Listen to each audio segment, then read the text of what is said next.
We, the Indian Society of Heating, Refrigerating and Air Conditioning Engineers, ISHRE, stand tall in the Indian industry with over 10,000 professionals as members and almost an equal number of student members.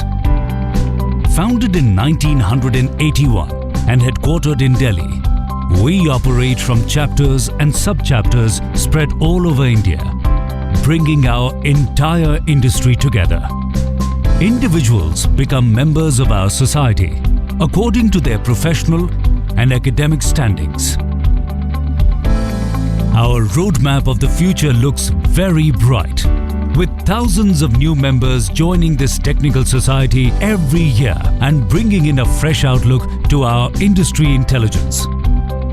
ISHRE disseminates knowledge through its technical committees, which consists of some of the best minds of our industry. It publishes technical books, newsletters, and a prestigious journal, distributing the wealth of knowledge to all its members. Working with government departments, ISHRE helps formalize industry codes and standards. ISHRE promotes research by offering financial support to student members to carry out groundbreaking work in technology, systems and processes. Our educational wing, ISHRE Institute of Excellence, organizes training programs and workshops to help members enhance their skill sets. Our specially designed certification programs under ICP, that is, ISHRE Certified Professional, empower professionals to always be in step with the prevailing technology. Specially designed courses for technicians are offered to meet the ever-increasing demand for a skilled workforce. ISHRE organizes exhibitions, conferences, discussions, and product presentations throughout the country.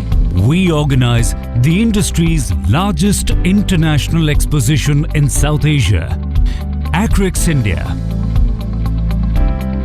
to showcase the cutting-edge technology, innovation, and provide a platform for closer interactions amongst the decision makers in the industry.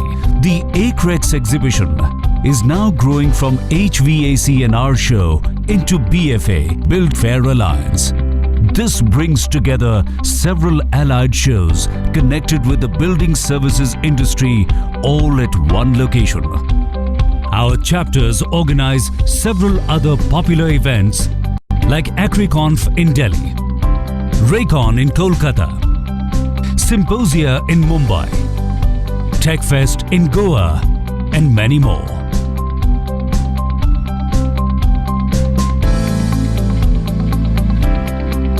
We are committed to provide training and career guidance to our student members through seminars, lectures, quiz contests and site visits. A-Quest, a prestigious quiz competition organized by ISHRE to catalyze the transformation of the budding engineering professionals. ISHRE provides a platform to potential employers to select student members for careers in HVAC and our industry at the ISHRE Job Junction.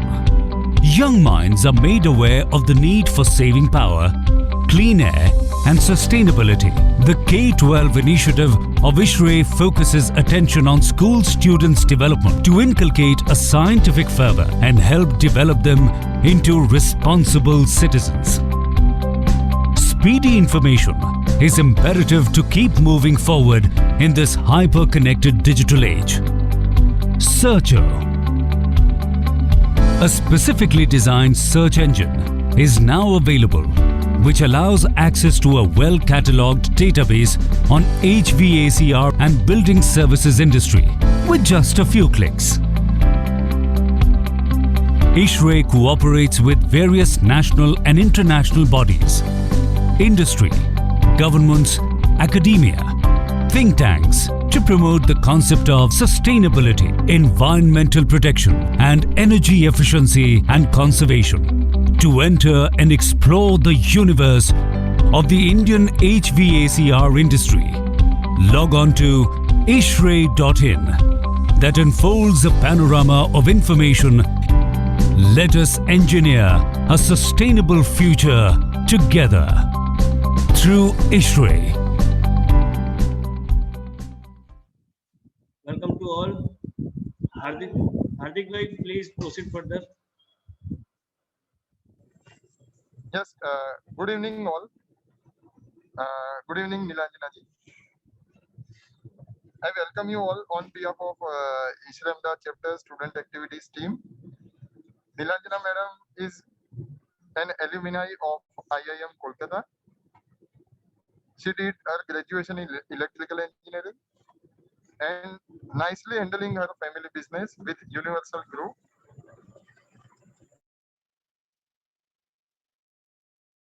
And we know that since last many years we have seen she is one of the very good speaker at Ishray at all level. Not only for Ahmedabad, but she has always supported all the chapters across India. She won Student Activity Achievement Award last year. Congratulations, ma'am. And also she is very famous in youth, students, entrepreneurship sessions. So now I welcome Nilanjana ma'am. Thanks, ma'am.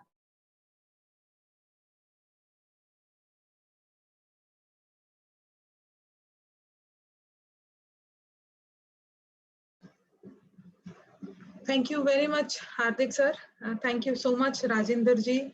Thanks to the entire Ahmedabad chapter for having me over for another session with all of you. It is going to be a very interactive session because I always believe that hearing you helps me learn, helps me to get enriched more. And I also believe that no person in the world has got absolute knowledge. All of us are learning every day. Also, the topic that I have been given today is a very interesting one and hardly anything to be taught or anything factual in this. I'll be trying to share my experiences with all of you that I have gathered over my professional life in my career and try to give you a picture of the professional world that function outside the domain of your school, of your college. I will try to relate the education system that you are in now, you are inculcated in now, and what you are going to face as a professional outside the world. I know your college, your school is doing enough to already teach you, all the subject knowledge, and you are you are already studying in very good schools and very good colleges. They are probably enriching you with enough knowledge. But being an entrepreneur myself for quite a long time and being associated with student activities and the industry, what I have noticed is that although students have got a lot of theoretical knowledge, they are coming out of very good colleges. There is a gap, there is an inherent gap that lies between industry and academia. Where Ishray comes into being is that we try to bridge the gap between academia and industry. You already learn enough subject knowledge from your college and from your school. We try to give you a platform where you actually utilize that knowledge. For example, many of you are doing a lot of activities in your college and in your school, and you have to organize certain programs over there. Organizing a program takes a lot of aspects. For example, you have to invite the guests who are going to be part of that program. You have to decide on the flow of the program. Maybe you have to arrange for refreshments. You have to speak to the decorators, how they are going to arrange or decorate that room for your particular program. You have to design some flags. You have to go to the market, get that printed. So all these are your practical aspects. And most importantly, you have to value time, because nobody is going to give you forever to organize a program or forever to do some work. So honoring the time, honoring the resources that you have, you will never have enough money to do what you want. Within your means, honoring the time, honoring your commitments, coming up with a practical solution is what the industry wants you to do today, tomorrow, and will always want you to. This is where societies like us try to give you a perspective, try to give you a place where you can actually gain this from the practical world, which somewhat I feel is missing somewhere in students who do not become members of such professional societies. So my request will be, if there are any non-members today in the program, please become ISHRE member. Ahmedabad is a very, very vibrant chapter. It's one of the large chapters across the country. Lot of service is being provided to all the students who have joined the chapter through various platforms, various industry visits, technical programs, DL lectures, sessions with industry experts. And honestly, you will not get this opportunity outside ISHRE. So my request will be to all the non-members who are joining the session today, please become members. And all the members who are part of my session today, please become more active and more vibrant. You are the future of the country, you are the future of the society, you are the future of the world. We actually look up to you to enrich us, to encourage us, and to actually solve the problems that the country is facing today. And believe us, it is not possible for all of us to do it without your support. So I have prepared a small PPT today because I know you, all of you are very much exposed to this online schooling, online colleges, and it has become little overdose for all of you. I've tried to have some vibrant slides in front of you so that all of you are able to see something and also interact. But I have got some session rules before I start. One, and the only rule of my session is that everybody has to interact. In my sessions, you cannot keep quiet. And I suppose we have a chat box. And I want to see how, yeah, I see here there is a chat box. And all of you, I can see 17 of you have joined today. So can I get a hi, hello from all of you to understand the chat box is functional?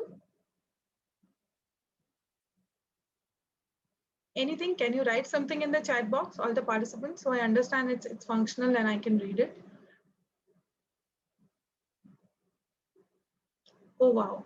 So I'm getting some chats over here. Can I have some more people responding?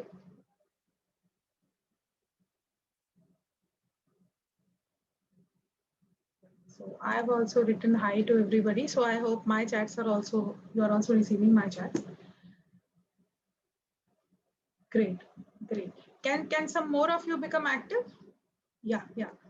So let's all talk, let's all chat, and I'll try to make it as short as possible because I really want all of you to talk and all of you to come out with what doubts you're having. It's not a one-way traffic, it's not some lecture that I'm giving. It's actually more of a conversation that I want to strike with all of you. And this PPT is just a visual aid. So since the chat box is functional now, let me start with a very basic and simple question.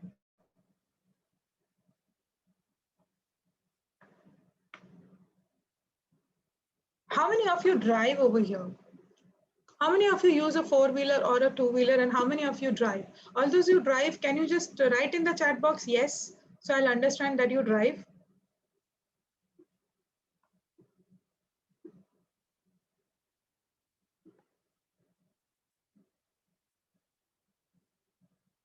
Okay, so many of you drive. Can I have some more replies?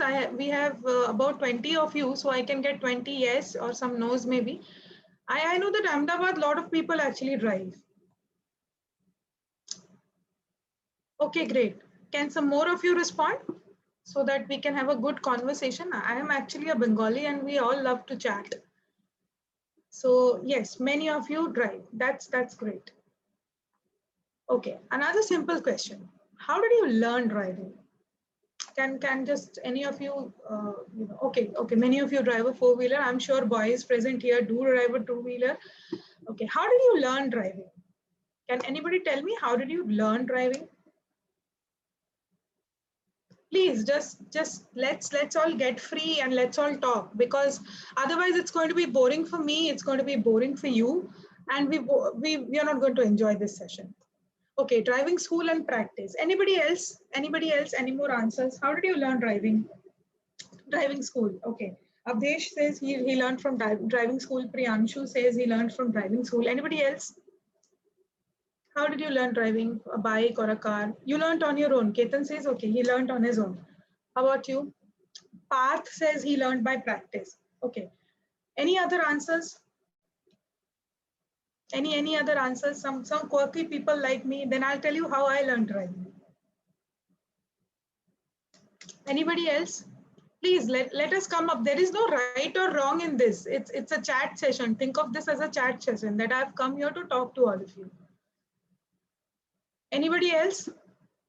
Okay, big brother. Okay, Uzair says big brother taught you. Fine. My driver taught me how to drive. Okay, I was one day frustrated with my driver and I was about to fire him from my services. That is when he has taught me to drive. So that is the story. I'm sure all of you have got more or less similar stories. Now, is there anybody in the session who has learned driving from a book or from a YouTube video? Anybody who has learned driving from a book or from a YouTube video? If you have, please comment yes. If you haven't, please write on the chat box no. Can I have some more answers? Anybody who learned driving from a book? All are saying no. How is this possible? You did not learn driving from a book. I'm very surprised. I was given to understand books teach you everything. How is it that you did not learn driving from a book? Book doesn't have any role to play in your driving. Are you sure? Are all of you sure that you did not learn it from a YouTube video or from a book? So what does this actually mean? It actually means that everything cannot be learned from a book.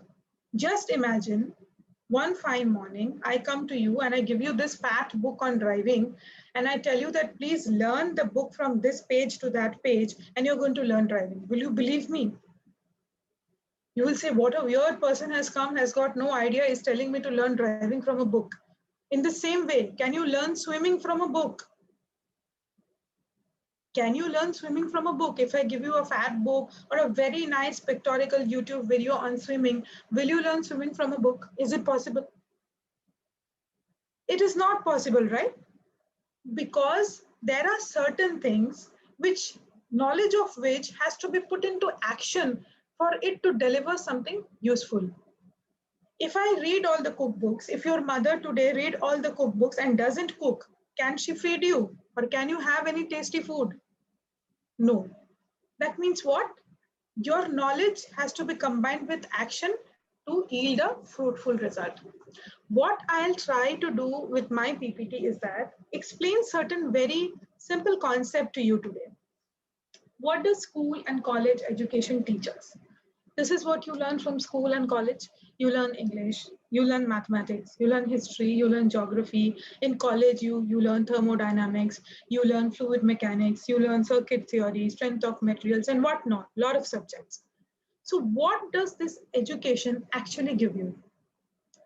This education actually makes you knowledgeable. It builds the knowledge inside you. But is this enough? The question is knowledge alone enough? Let us try to explore this a little bit more. You may learn all the English in the world.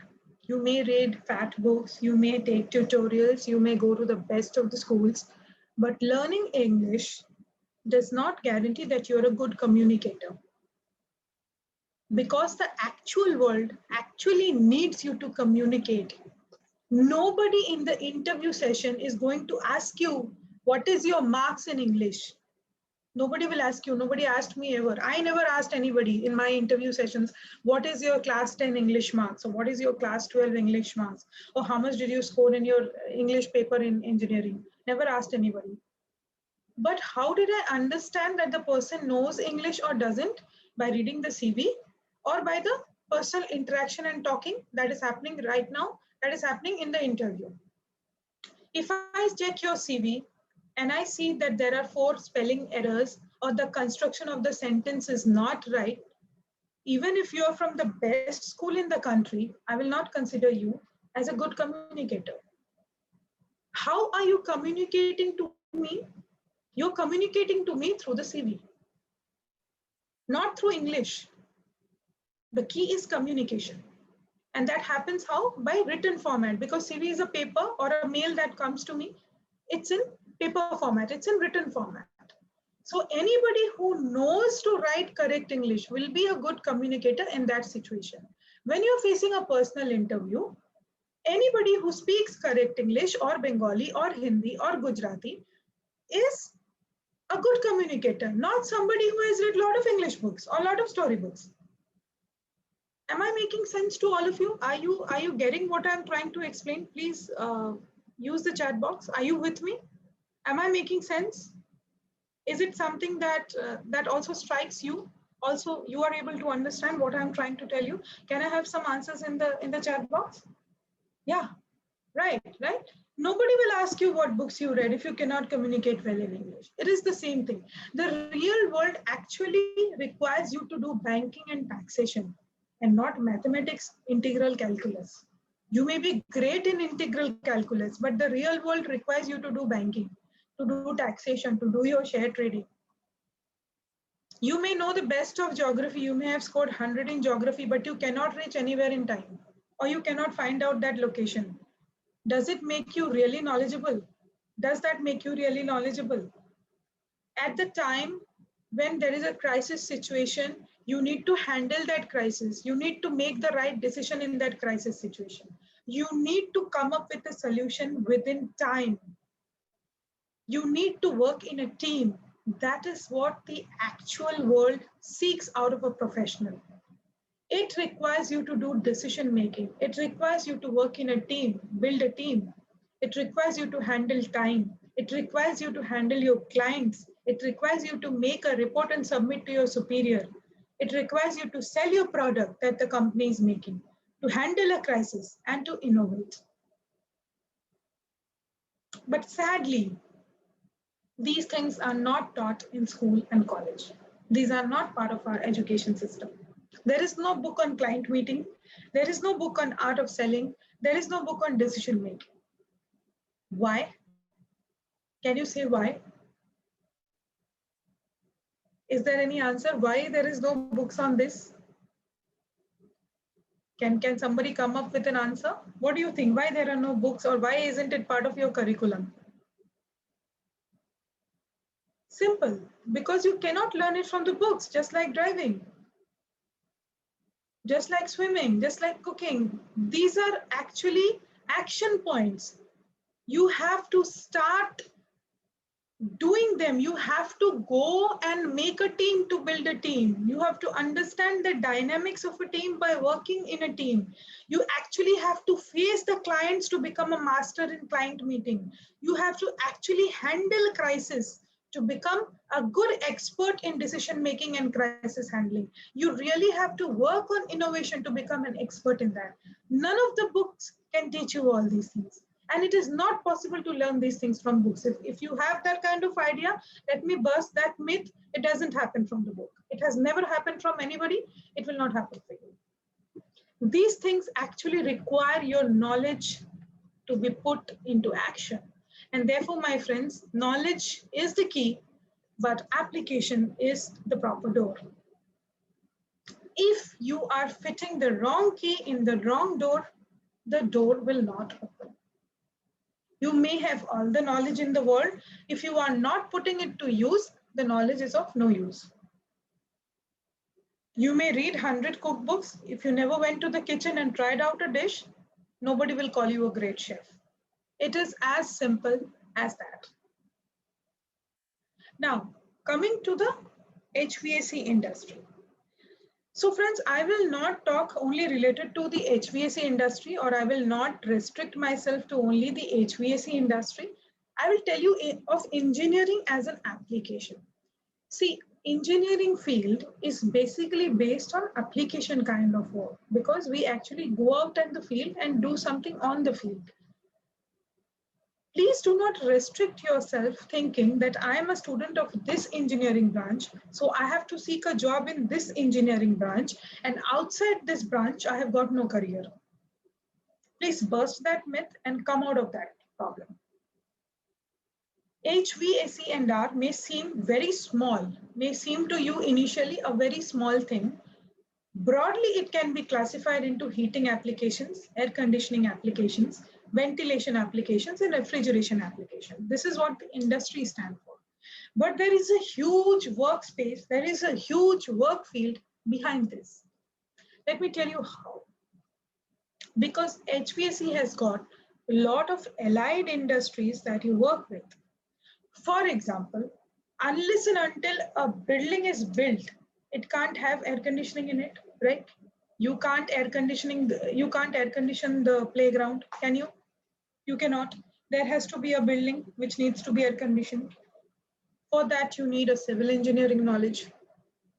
Even if you have got a machine in place, you have to give the input power to it for the machine to run. That means electrical knowledge is required. If you have a machine in place, definitely it has to have some pipes and the condensate for it to flow out. So plumbing engineers come in place. Safety is at most important, and fire is a mandate today in all building industries. Now, architects and interiors. If you do not have knowledge of proper architecture and interior planning, then you will not know which unit to be used where. If suppose I am designing a hotel or I'm designing an airport, can these two areas have similar machines or similar design attributes? Definitely not. Why? Because the use of these two areas are different. The concentration of people in these two areas are different. Controls and automation is the remote. You have seen the remote of an air conditioner. When you go to a hotel, you will see a remote on the wall. That is the control unit of the air conditioner. What do you do with that? You raise the temperature, you lower the temperature. For bigger applications, for example, a hotel or mall, there is a centralized automation system called the BMS system, which takes care of the maintenance of the entire unit by the facility team. And then, of course, the rage today is energy conservation building code and green building. So the point here that I want to strike with all of you friends is that please don't restrict your mindset.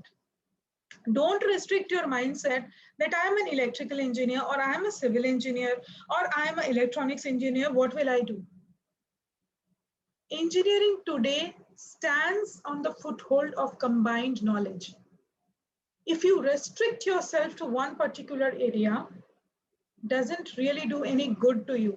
Because in today's world, it is the world of jack of all trades. You have to know everything. I may have a BTech degree in electrical engineering, but tomorrow if I am approaching a project and I do not know what is the electrical requirement of my machine, do you think I will be entertained, or do you think I will be regarded as a person with high knowledge? No. I will be regarded as a person with stunted knowledge. Somebody will say, okay, this person comes, but it got very low knowledge. Only this area this person knows. Other things that person doesn't know. So in engineering, which is an application-based field, only one segment knowledge doesn't help anyone. It will stunt your growth. It will stagnate your growth. You have to understand that all these allied industries work with you at a project. And therefore, if you do not know this, suppose you do not know the electrical requirement of your machine or whether or not this machine goes with this civil arrangement, you will do a wrong choice of unit. Ultimately, the project will not become successful. If you do not know that whether this roof or this wall is having the strength to hold my unit, if you don't have that much civil knowledge, minimum that much civil knowledge, you will not be entertained. You will not be entertained at your project site, or you may be entertained in a very limited capacity. If you are not updated with the controls and automation, because today everything functions over app, software, phone, distance mode. If you do not know that whether distance communication with your unit is possible or how you do that, what is the engineering behind it, that is the work of electronics engineers. You learn about the drives, the chips and all that in this. The architects, if you have any architecture students, building industry starts with you because you are the one who conceptualize a building. And if you do not have knowledge of the service industries, that is the MEP service industries, then your design doesn't hold true. A lot of changes will be there in the later stage. It will delay the project. It will increase the cost. Doesn't make a good design. In the same way, all those students who are from the electronics engineering, from the electrical, I am from electrical. I am working in this industry for the past 7-8 years. And the only thing that has helped me survive is this combined knowledge. And it is my request to all the students who are here today, please focus on learning the practical knowledge. Please don't restrict yourself to the textbooks. Also, very important aspect will be the design aspect. So I would suggest all the students who are here, please learn AutoCAD. It will give you an extra added mileage. I learned AutoCAD in my first year of engineering. I did not understand that time that it would serve me, so much in this industry. This is something very much needed for today's MEP world. And a lot of small institutes, government institutes today teach you AutoCAD at very minimal price. Please go for a workshop like that. It is really going to help you. Please learn share trading, online trading. It is very easy. You can do it with an app these days. Take a small amount, let's say 5,000 rupees, 6,000 rupees, and invest in the shares. You will understand what actual money making is about, how the real world functions. You have to understand the profit and loss in there. That will give you an idea of your taxation. If you have your parents' tax returns, please look at the tax returns, how the tax is formulated. Learn from that, because nobody will teach you this in college and school. Please go through the electricity bill of your house. I'm sure many of you have never seen the electricity bill. What is the kilowatt rating of your house? What is the maximum demand they are charging? What is your energy consumption? Gain this practical knowledge, my friends. This is going to serve you long in this industry. Average knowledge में भी होगा, bookish knowledge में कोई average होगा तो चलेगा. Practical knowledge में कोई average है, engineer वैसा बिल्कुल नहीं चलेगा. कोई भी आपको entertain नहीं करेगा. And this is what is becoming a problem with the students these days. Although they graduate from very good colleges with very good marks, the level of knowledge is very little because you're not exposed properly to the practical world. And it is my suggestion to all the friends who are present here today, please after this session, try to involve yourself in some practical activity. My suggestion will be, over the semester breaks, please get some internship or do some job. Let it pay you very less. Let it pay you just 2,000 rupees, 3,000 rupees. Don't look at the money. Go and do some small job, odd job, जिसमें आपको physical बहुत खट्टी करनी पड़े, जिसमें आपको रोज office जाना पड़े, आना पड़े, कैसा भी जॉब हो, वो आप उसको काउंट मत करिए कि मेरे को ऐसा जॉब मिला है. जैसा भी आपको जॉब मिला है, वो आपको प्रैक्टिकल एक्सपीरियंस देगा, जो लाइफ में आपका फाउंडिंग स्टोन बनेगा. Please don't hesitate to do any kind of job. Every job is respectable. Every job is important. जो कूड़ा कचरा उठाते हैं आपके घर में, वो जॉब भी बहुत बहुत इंपॉर्टेंट है. जो आपके घर में सेवाधारी आती है, जो आपको बर्तन साफ करती हैं, उनका भी जॉब बहुत इंपॉर्टेंट है, क्योंकि वो आपको साफ बर्तन देती है जिसमें आप खाना खाते हैं. That job is also very important. कोई भी ऐसा मत समझिए कि कोई जॉब छोटा होता है, ये जॉब मेरे लेवल के बिलो है, मैं तो इंजीनियर हूँ, मैं तो इस कॉलेज में पढ़ता हूँ, या इस फैमिली से बिलोंग करती हूँ, मैं तो ये जॉब नहीं कर सकती. Please come out of this ego.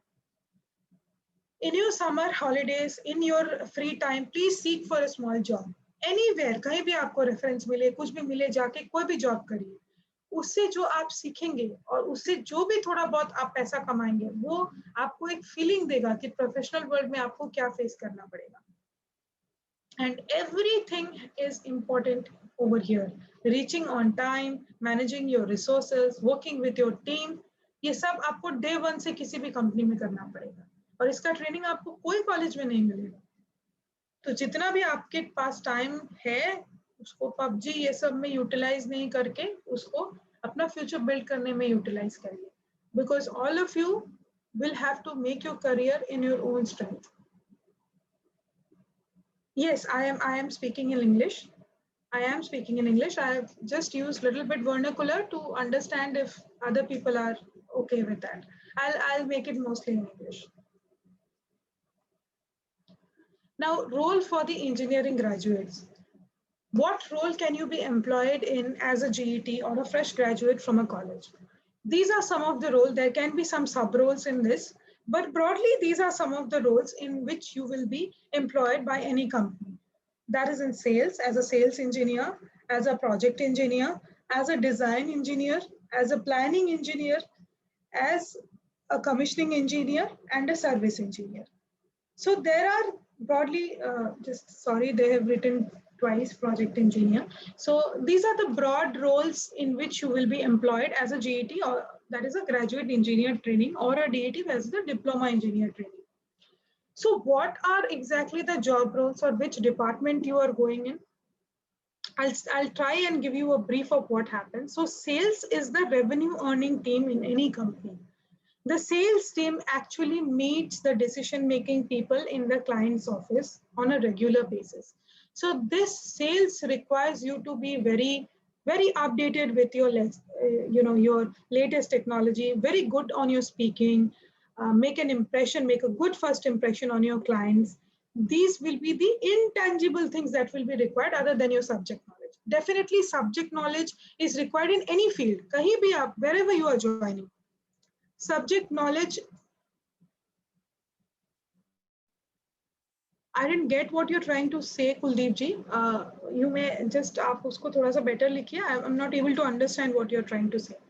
If you have any question, please rephrase it. So in any of these fields, you would be requiring as your subject knowledge. So I'm not saying that. I'm coming to the intangible part of it. So these are some of the things the sales engineer needs to do. Now the project engineer. See, this is a very tough job when you go to project. It's an on-site job. So he has to reconcile the materials. He has to speak to the execution team at the client premises. He's actually building the project from day zero, 1, 2, 3, 4. He's actually building the project. So a project engineer develops very good attachment with the team, very good attachment with the project, and he stays in the project till the last day. So it is also a very, very much tough job. Then comes the design and planning. So these are the back-end job. That is the actually happens through the office, but now design team is required to visit project also for getting the practical sense of a project. Everything doesn't come out from the drawing. So design and planning and estimation engineers, what they do is they actually decide the quantity of materials to be used for the project. What is the lead time for having each equipment because HVAC industry has a lot of equipments that need to be delivered. So what is the lead time of each equipment? What are the sub roles in the job? Let's say the job is of 12 floors of a building. Which job will be carried out first? What is the timing of that? What resource is needed? All this back-end planning is done by the design, planning, and estimation team. What does the commissioning engineer do? When an entire equipment is in place, when the system has been fitted, he's the one who tests those equipments, whether in synergy those equipments are running or not. He actually finds out, he's like a boot for the system. So he boots the system and finds out if there is any mistake in the system or loophole in the system. And then if there are any mistakes, the project and the service engineer rectify those mistakes, and the system happens to be smoothly commissioned and smoothly running. So all these roles have got their inherent challenges and have got their inherent achievements also. I will not say that project is very important or planning is less important. No, every role is very important in the company. Every role is very important for the success of a project. Depends what you have a natural knack for. Some people have a very good, very good brain for design. When they see a design, they can come up with very innovative solutions. Some people have got a knack for sales. For example, me. I am a person who has been interested in sales since a very young age. So I look after sales a lot more than I look after project and design.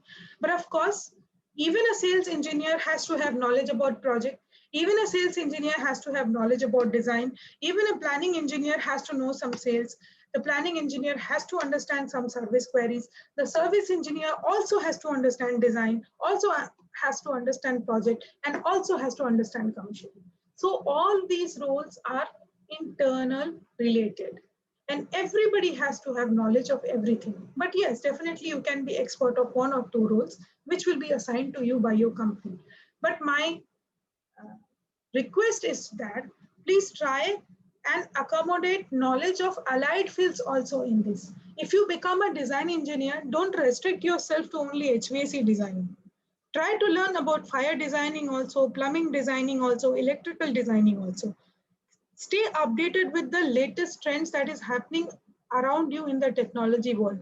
That will set you aside from other people.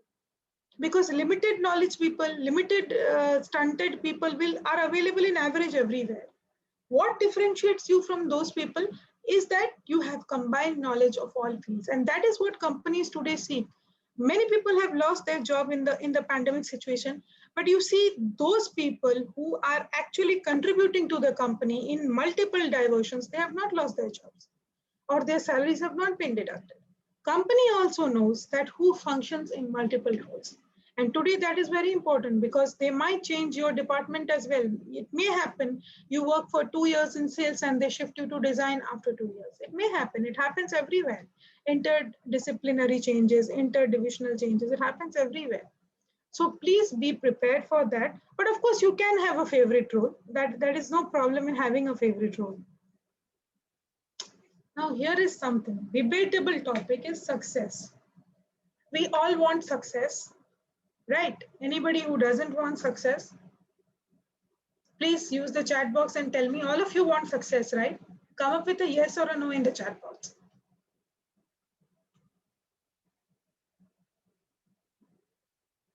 Some more answers, please. I think there are around 20 people now, so let us have some more answers from all of you. Otherwise, I'll think that you're not enjoying and I'll stop. Can I have some more answers? Some people who think you want success in life? Yeah, the question is, do you want success in life? I'm asking, do you want success in life?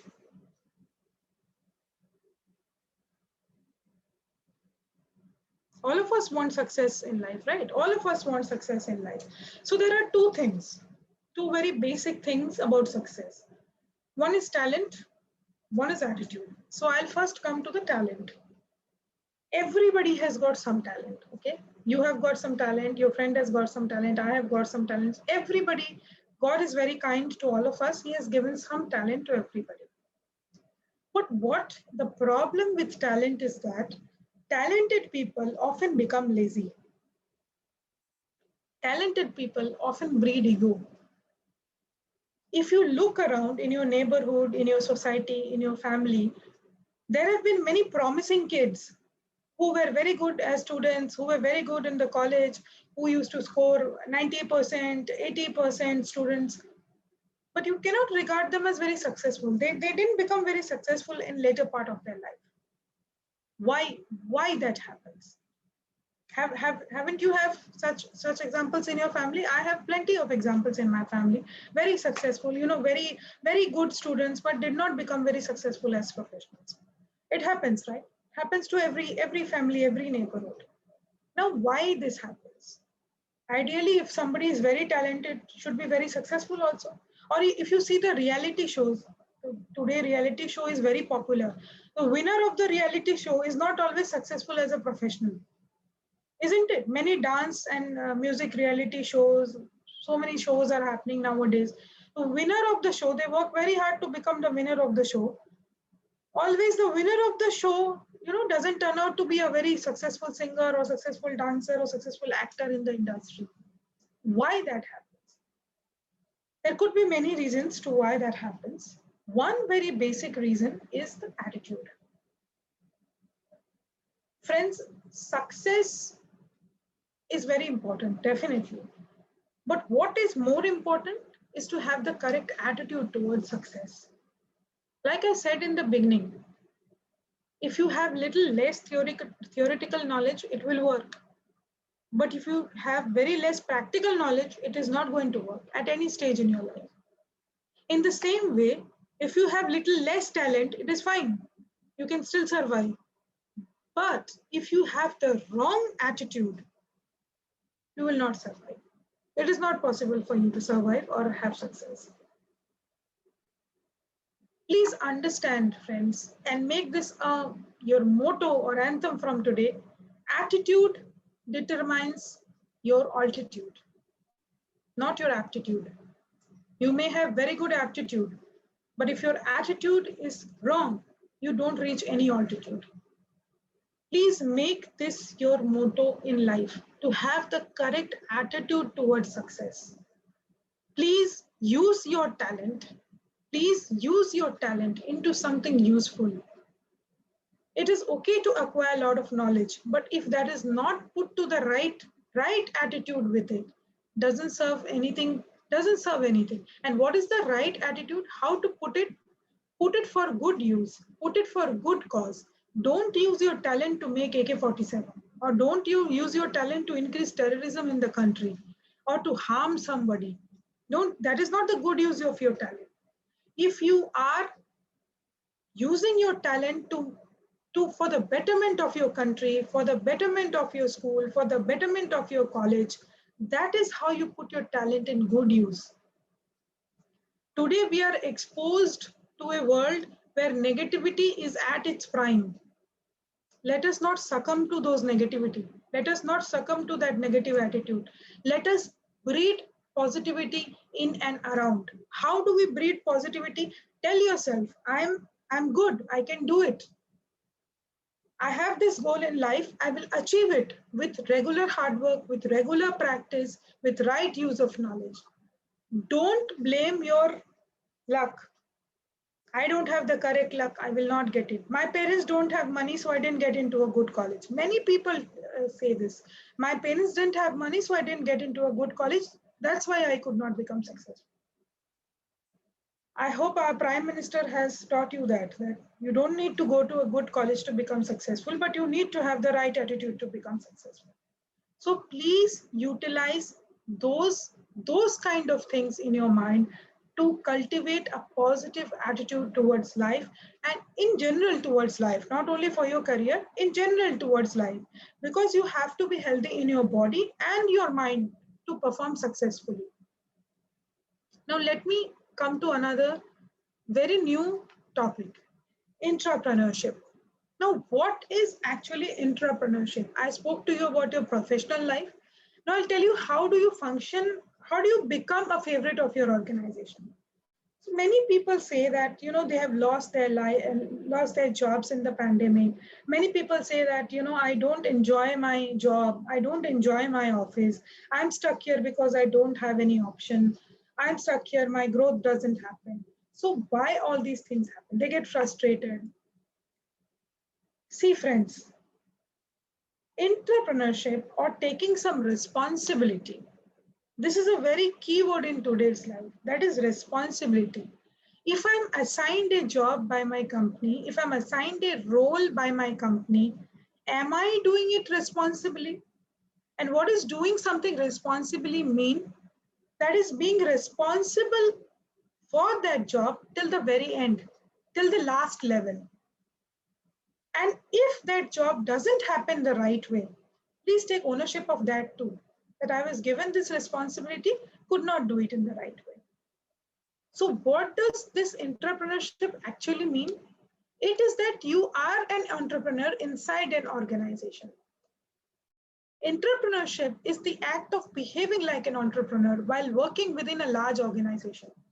Entrepreneurship is known as the practice of a corporate management style that integrates risk-taking and innovative approach, as well as reward and motivational techniques that are more traditionally thought of entrepreneurship problems. You do not need to always start your own enterprise to become a leader. You do not need to always start your own company to become an entrepreneur. You can do it within an organization. You can do it within your domain. Whichever company recruits you, whichever company takes you, whichever job you are assigned, please take ownership and responsibility of that job. Not only at your workplace, at your home as well. If your home, there is a family function, there is some marriages going on, please take some responsibility and say that, please, I am responsible for this thing. And till the end, complete it with a lot of conviction and ownership. This is what is missing in today's youth, the ownership and the responsibility factor. And many people come up and say that I did not success in my company. Could not stay in my company because I had a lot of office politics, because my colleagues were like this. I used to do all the hard work, but my boss used to take the credit. Please don't fall for this trap. This is absolute crap and negativity. People who cannot do their things themselves blame others. Don't become a trap to that. Don't become a trap to that negativity. Always and always think, I am a leader. This job has been assigned to me. I will complete it with utmost hard work and I'll be successful in it. Once you have that kind of mentality, your company will always honor you. You will not have to fear for your job. You will have so much success in life that others will come and take lessons from you. Please breed and cultivate positive attitude. Please breed and cultivate positivity in your entire system, not only mind, in your entire system, and develop that kind of synergy. Let me give you some good examples. These people, I think you know very well these people. Sundar Pichai is a rage, Indra Nooyi is a rage. They did not have their own organizations, but they are successful in the organizations that they were employed with, and look where they have landed today. They have changed the course and the face of the world. They have changed the way world thinks of employees. And this is what example you should follow. This is what example you should cultivate within your mind, that I have to become like them. And they are true examples of entrepreneurship. They are true examples of people who have achieved success more because of their attitude, less because of their talent. If you read about them, if you get to know them, you will see that extreme positive attitude they have put in their work. That is why they could rise to the level where they are today. Please follow these good examples, and I'm sure your professional life is going to be a bliss for all of you. I have completed my presentation now, and I request for questions. Please use the chat box to let me know your questions. And or if anybody wants to speak to me, I do not know if that facility is available. You can speak to me as well. Any questions, dear students?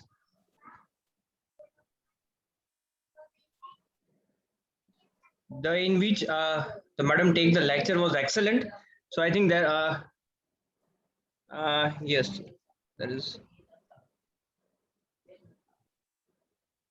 Dear students, you may chat question answer or chat box. If there is anything you wish to ask about the industry, if there is any questions that you have, or if you want to ask something about ISHRE, please go ahead.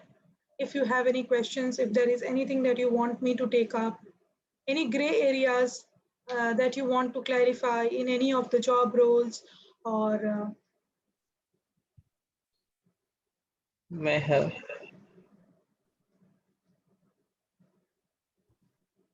yeah, great. Please take up. There is a lot of ISPG scope in ISHRE. ISHRE, you must have seen in the video, ISHRE funds your projects as well.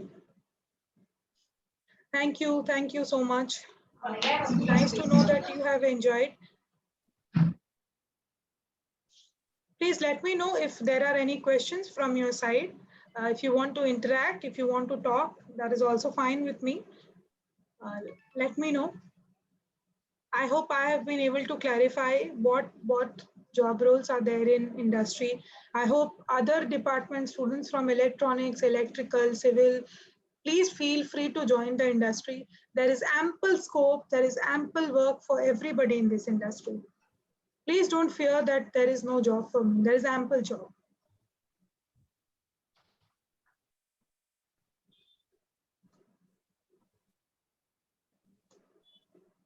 Ruchir sir, I think there was no question. How to handle failure? Yes, ma'am. There is one question from Uzair Patel. Okay, so Uzair, there is no particular formula for handling failure. Okay, and please be assured nobody is immune to failure. Everybody is going to face failure in their life at some point of time. If you don't face failure, then there is something wrong with you. You have to face failure in some point of time. But the trick is, how do I come out of that failure? Failure for sure is going to come. The actual achievement lies in how do I come out of it. When you are in extreme sadness, what happens in failure is that we are in extreme sadness. First, we think, हमसे तो गलती हो ही नहीं सकता. How did this happen to me? I could not have actually, this failure could not have actually come to me. Please think that even the best of the people face failure.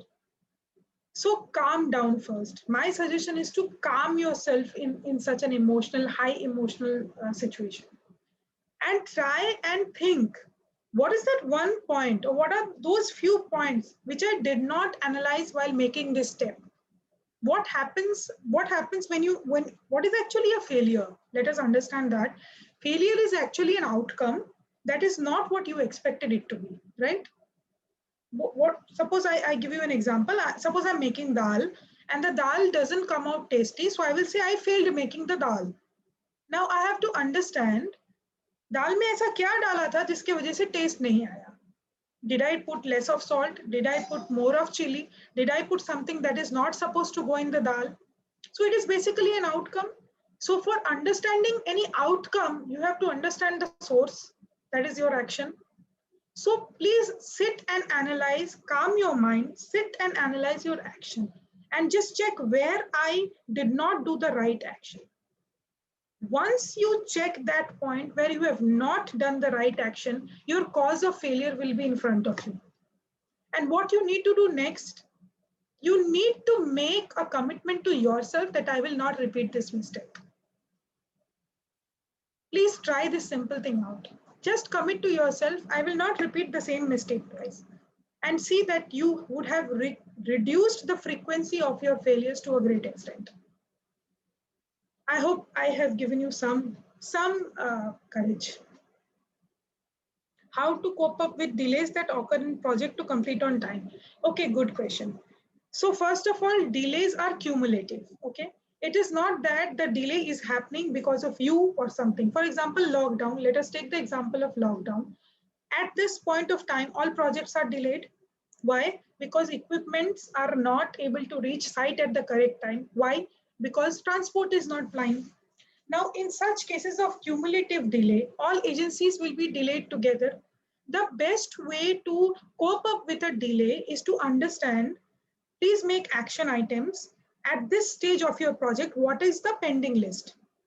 In pending list, there will be some action items which can be taken care with your existing resource and material and which can be executed at the moment. Please try and complete the easier task on your pending list. Certain things क्या होता है, हम सोचते हैं बहुत easy काम है, इसको तो last में कर लेंगे. वो चीज को इस time पे मत करिए आप.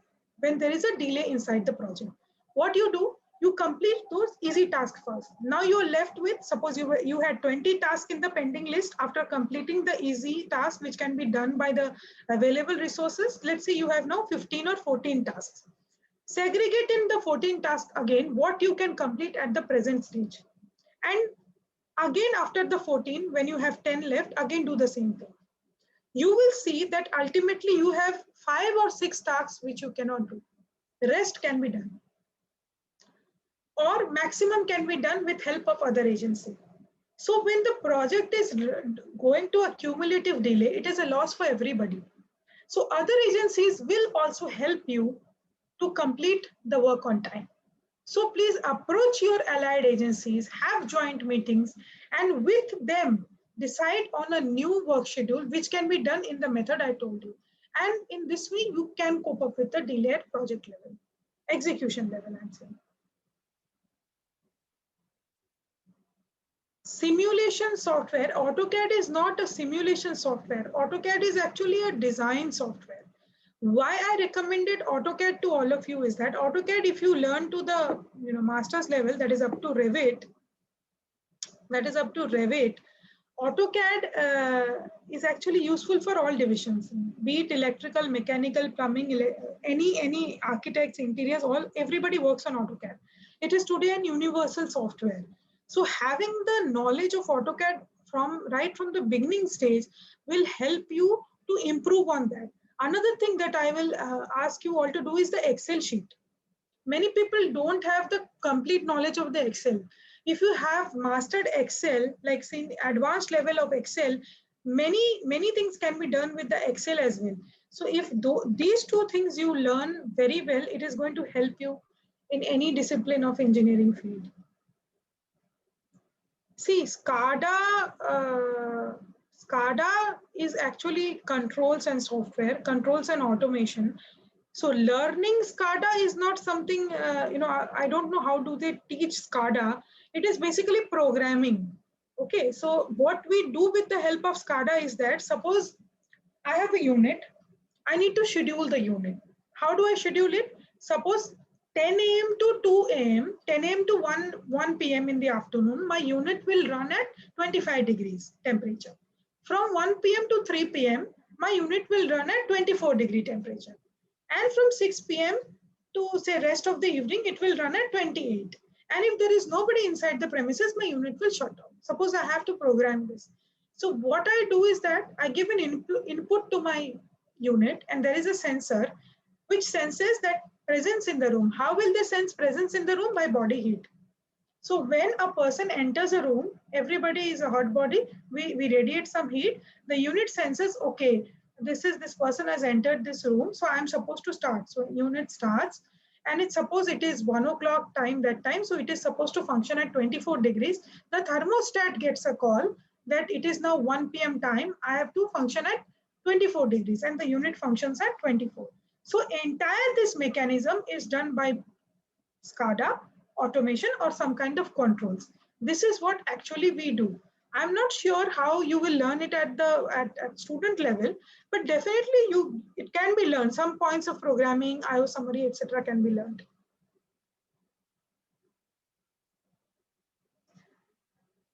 What exactly is an emergency situation, Parth? I'll tell you what exactly is an emergency situation. Emergency situation is something that is unplanned. That means some action points you had taken, you anticipated some kind of response to that action. The response doesn't come according to your anticipation, right? That is the emergency situation. Now, hurdle and emergency situation, both are different. Emergency will not occur every day. Hurdle will come every day. So what happens in an emergency situation, like I answered earlier also, please understand what is the cause of that emergency. Is your machine not functioning? Is the electrical power not in place? Is you don't have the proper manpower? What is the emergency caused by what problem? And how much of it you can tackle? I have seen most of the emergency, up to 50-60% it can be tackled at site. Beyond that, sometimes it happens some spare parts is not there, or some particular manpower required at project, that person is not present. All these things can be little tricky, but most of the emergency can be handled. And if the project happens according to action plan, hardly any emergency situation occurs unless something like Amphan or some natural calamity is happening. That is out of your question. Now hurdles. Hurdles will come every day in a project. Suppose you are supposed to have a material delivered to your site today. It doesn't come today, it comes tomorrow. That is a hurdle. Suppose you have some manpower of 30 people, 10 people did not turn up. That is a hurdle. So these things have to be planned. It's a managerial activity actually. Like I said in the beginning, that team management, planning, avoid hurdles. But at the emergency situation, you have to use your brain and analyze what action point went wrong. Any other questions? I hope I have been able to answer. Yes, madam, you are able to answer. You had clearly all the doubts of the students. Yes. So any other question from the students or anybody, if you have any questions?